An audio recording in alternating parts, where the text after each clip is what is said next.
Welcome back. As we continue on, we're talking about the first 7 days of the Bardo experience, and in my book, Innate Happiness, we have a chart on page 247 which goes through the 5 Buddha families and the experience of each of those for the first 5 days. The 6th day we have the appearance of all of them together. But it has in the chart here the element associated with each of the families, the light color or the background color, the Buddha, that is the Buddha of each of those families, the color of their body, the color of the intense light that appears as a part of this, the wisdom associated with that particular Buddha family, the aggregate associated with that family, the color of the dough light that also appears, and then the realm that is associated with that. Now in Trungpa's commentary here it goes through and talks about these, but it doesn't actually include each of those for every one of the Buddha families here. So I wanted to point that out as a resource that you can use to get a somewhat more complete picture of what is going on there. So in the first day he mentions that after 4 days of unconsciousness, now usually the sources talk about 3 days or 3.5 days, so 4 days is a little bit longer, or perhaps he's rounding up from the 3.5 days here, into this luminosity experience, and we begin to understand that this is in fact the Bardo state. The first experience is the experience of the clear light. We've talked about that already a little bit. And then we begin to develop images out of that, which are the appearance of the various deities. And then he talks about this dazzling light. The dazzling light comes out of the heart of the deity into our heart. And this is the psychological, psychophysical body or mental body that we're having, that we're experiencing, that it's going into, since we no longer have a physical body at that point. But we have this intense light as well as a dull light. And as we will see when we get into the text itself, this dull light tends to be more attractive. The intense light is pretty intense, and as a result we tend to back away from it a bit. But the dull light is kind of warm and fuzzy, and so we tend to be attracted to it. But that attracts this connection to one of these 6 realms, and so we want to move toward the bright light, which is an attraction to enlightenment. In this case, he's talking about the first day experience, so we're talking about the Buddha Vairocana and his family. And the space color, the background color, is blue. Vairocana then is white in color, and he's holding a wheel with 8 spokes. In addition, it's associated with the realm of the gods. There's a dull white light. The dull light is a white light, and we tend to walk toward that. The realm of the gods in our daily life is somewhat like that, a kind of a trance-like state of joy and pleasure, if you will. And so you can see how it connects with our daily life as well as the Bardo experience in death. He also mentions in here that, and this kind of pops up in a number of these descriptions, of aggression and anger, but anger is not really the one associated with this particular experience. The poison associated with this is ignorance rather than anger, but he has a tendency to insert some of these other afflictive emotions into each of these different days and associating it with the Buddha families. The second day then is associated with the water element, and a white light begins to dawn. And here we have Vajrasattva or Akshobhya that appears. And he's holding a Vajra in the hand, which usually I like the translation of indestructible, usually makes the most sense in terms of translating from the Tibetan the correct meaning of that in that context. But a physical Vajra being held in the hand, such as this, which can be used as a weapon. It is also translated as a diamond, and being something very solid that can cut through other things without being damaged and so forth. So there are different interpretations of that. Here there's a complete openness here. The Dharmadhatu, the element of space, is associated with this family. There is a vision of the realm of the gods and a dull white light associated with it. And the realm of the gods, the daily life, is a trance-like joy and pleasure. Excuse me, I'm looking at the wrong page here. The second day, the white light and Akshobhya Vajrasattva holding the Vajra. Akshobhya, Vajrasattva Akshobhya is holding the five-pointed Vajra. His consort is Buddha Lochana. The Bodhisattva is Kshitigarbha, and also Maitreya. The two bodhisattvas, male bodhisattvas. The female bodhisattvas are Lasya and Pushpa. And then the skanda is form, or aggregate, and then the mirror-like wisdom associated with that. The rays are white, the intense light is white, and the dull light is the kind of a smoky gray light associated with this. And then it is associated with the hell realm. And we tend to see in this life, look at things as being what's wrong. Everything is viewed from the negative point of view. The glass is half empty as opposed to half full, for example.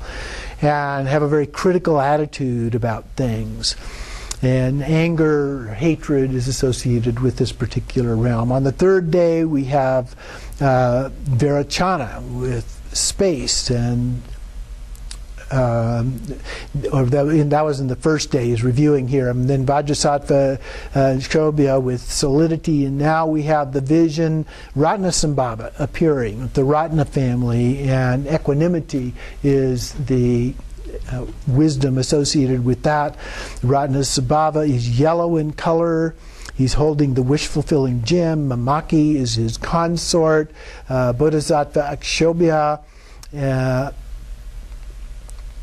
is the one of the male bodhisattvas, and Samatapādra is the other.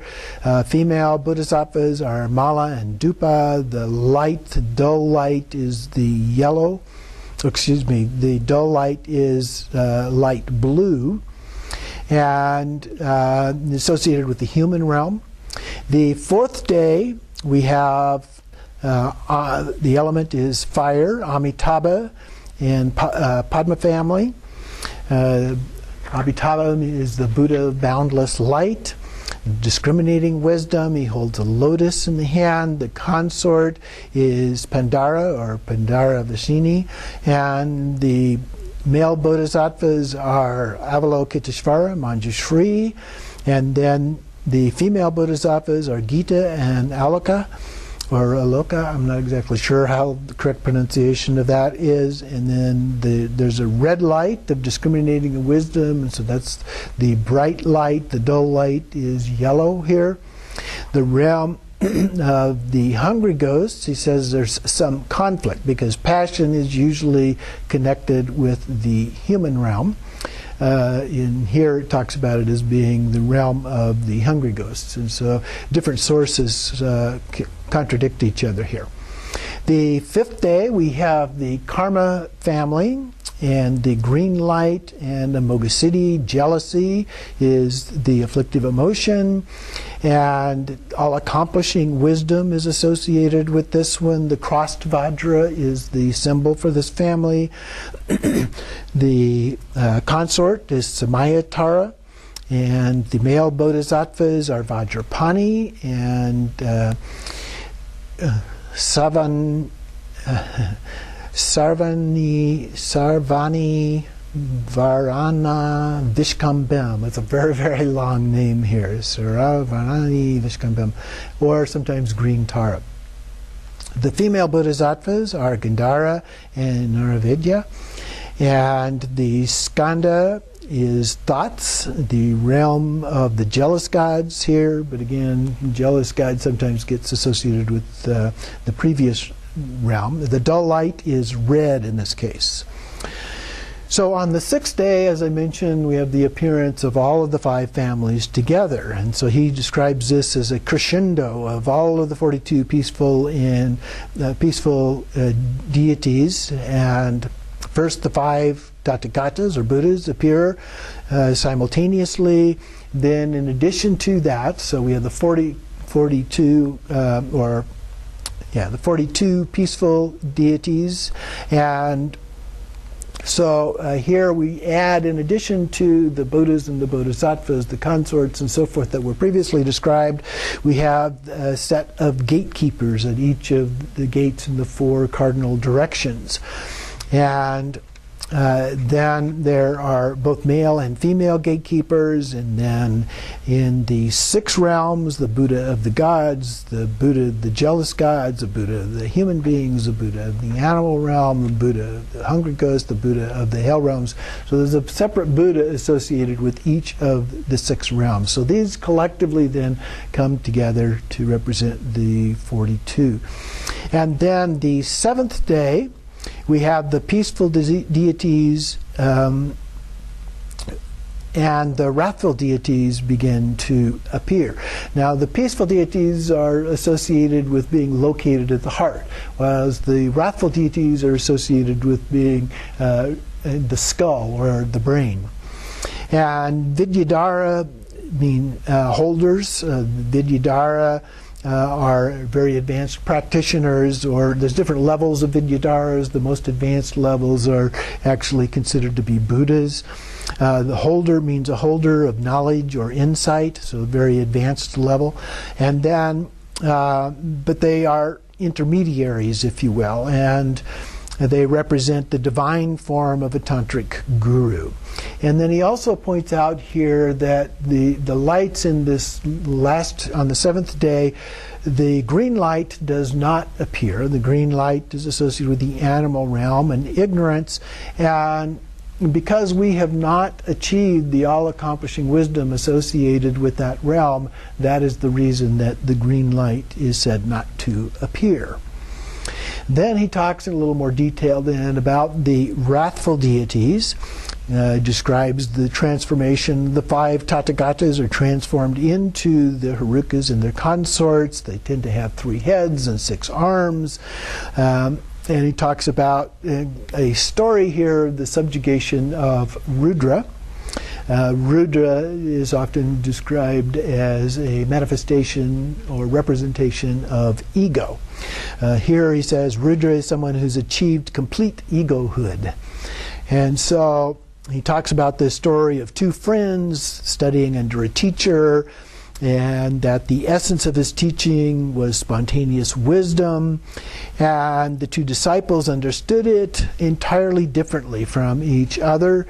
And so one of them went away to work on the spontaneous way of positive and negative, and to free them spontaneously, neither encouraging nor suppressing them.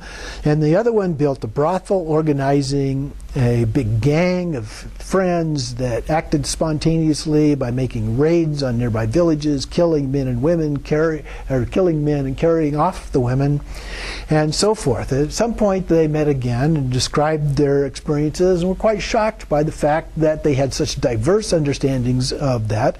Decided to go to their teacher and find out which one was the correct understanding. And they presented their experiences, and the teacher said that the first one was the right way and the second one was the wrong way. And this angered the second one so much that he actually killed the teacher and wound up dying and going through different incarnations of 500 as scorpions, 500 as jackals, and so forth, eventually being born in the realm of the gods of Rudra. And then the gods were so horrified by all of this that he became very terrifying and became healthy and powerful, began to control all of the local ghosts and deities, create his own kingdom, conquered the whole threefold universe as a part of all of this. By that time, the former teacher and other student had already attained enlightenment. And so they thought that they should try to help him, to subjugate the wrathful nature of his activities. And so Vajrapani manifested himself as Hayagriva and then entered Rudra's body through his anus, and Rudra was extremely humiliated, acknowledged his subjugation, and offered his body as a seat or vehicle. And then the great Haruka was not associated with any of the five families, then manifested the different Harukas, the five Harukas, the Buddha Haruka, Vajra Haruka, Ratna Haruka, Padma Haruka, Karma Haruka, and all of their consorts and so forth. And so then that is the explanation, the story explanation of the development of the families of the wrathful deities. But in addition, there are other wrathful figures, just like we had with the five peaceful families. In addition, they had different figures, and so we have the Garis of wrathful energy. There's different colors of these, the white, yellow, red, and black, associated with these.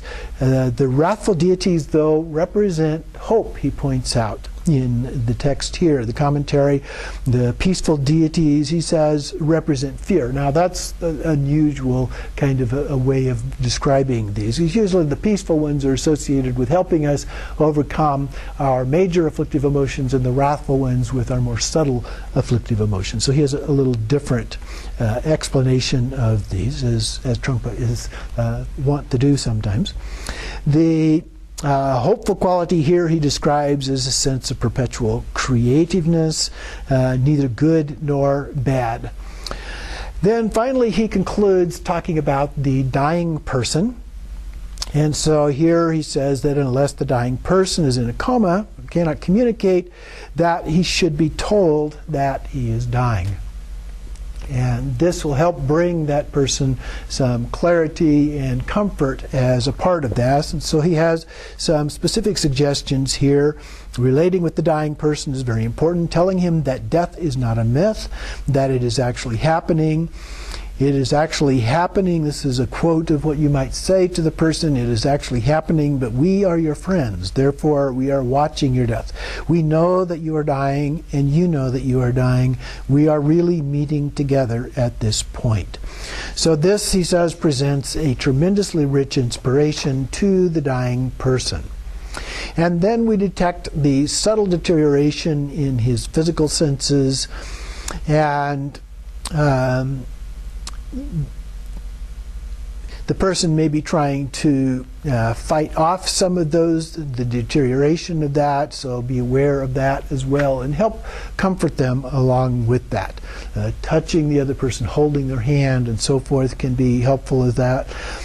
But he says just reading the Bardo Totral, which is the Tibetan Book of the Dead, does not do very much except that the dying person knows that you are performing a ceremony of some kind. And so he suggests here having some kind of a casual conversation with the individual, such as the following.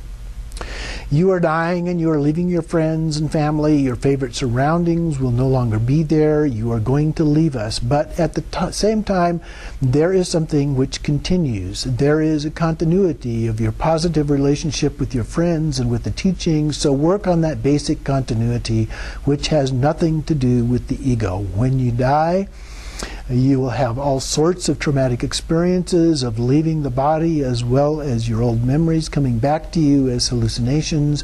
Whatever the visions and hallucinations may be, just relate to what is happening rather than trying to run away.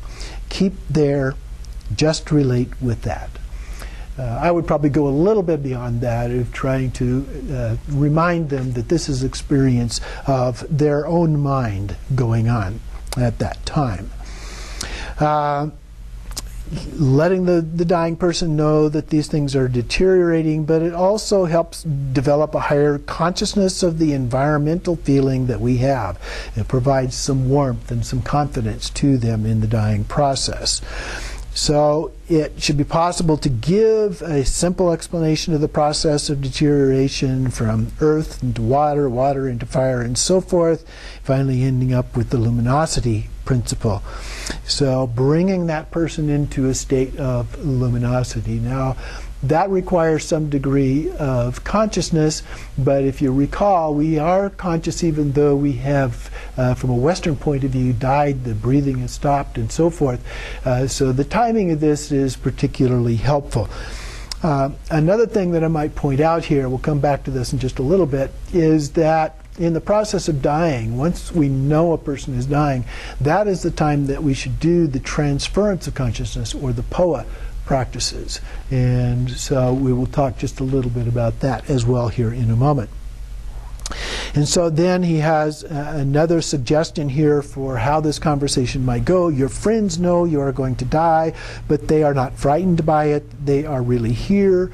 They are telling you that you are going to die. There is nothing suspicious going on behind your back. So fully being there is very important. When the person dies, at that point there is uncertainty, but you are providing them with some solid ground. Now, there are a number of other texts on dying that are available related to the Buddhist tradition, and they have a lot of good suggestions on what you can do to help the person who is dying. The Sogyal Rinpoche's book, the Tibetan Book of Living and Dying, is very good. Especially the second half of that has a lot of suggestions, as well as descriptions of some simple kinds of Buddhist practices that may be helpful and so forth. It depends a great deal, I think, upon what kind of background the individual has. If they have background in Buddhist practices, then those practices would be more helpful. And practices that are their practices, the things that they are used to doing, would particularly be helpful to them at that moment in time. So fully being there is important. At that point there is uncertainty, and so you're helping provide them with some sense of a solid ground. These visions left to the individual to relate with themselves can be more frightening in some cases. In the book, tell them about the images. Very much guesswork is far from as far as ordinary people are concerned. So they're trying to figure out what is going on, and so relating it to them and telling them what those experiences might be can be helpful. When you instruct the dying person, you are really talking to yourself.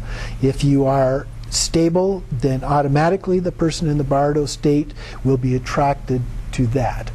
So your degree of confidence, your degree of certainty will be very helpful to that. So they can sense it even if they're not picking up the exact words that you use. And so there's kind of a meeting of the mind as a part of that. So that concludes the commentary from Trungpa Rinpoche. Part of it, I think, is very good, very helpful. Some of the things in there are a little bit different than what is normally described as a part of that, maybe a little bit extreme in the way that he tends to articulate some of these things, but otherwise can be very helpful.